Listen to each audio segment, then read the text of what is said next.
Mas bumaba ngayon ang bilang ng mga karasang may kaugnayan sa halalan kung ikukumpara sa mga nagdaang taon. Ito'y base sa tala ng Philippine National Police. Alam natin ang kabuang ulat mula kay Alvin Baltazar. Umabot na sa 45 ang naitatala ng Philippine National Police na pinaniniwala ang election-related violence. Mula nang magsimula ang election period, 2 buwan na ang nakakaraan. Sa record ng Asia, pinakamarami ang karasang may kaugnayan sa eleksyon sa gawi ng Region 9 na nasa 6 na sinundan ng 5 kaso sa Region 1 at 2 ERVI dito naman sa National Capital Region at iba pang rehiyon. 27 naman ang patay kaugnay ng nasabing bilang ng election-related violence habang nag-iwan din ito ng 24 na sugatan. Yun nga, 45 incidents.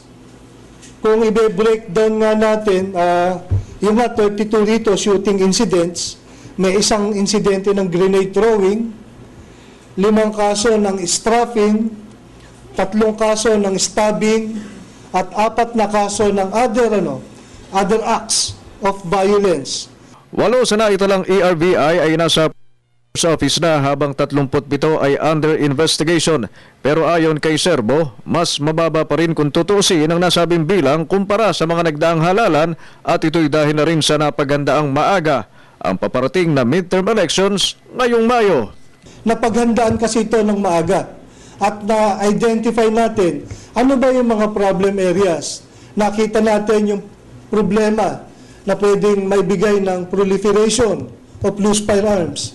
Samantala, pumalo na sa 1,566 ang naaresto ng Philippine National Police mula nang maipatupad ang COMELEC gun ban ng nakaraang Enero 13. Pinakamarami dito ay mga sibilyan na nasa 1,416 at 16 na sinundan ng 73 mga security guard, 21 government of 20 mga pulis, 11 ay kagawad ng militar, 2 CAFGO at 1 taga BFP at BJMP.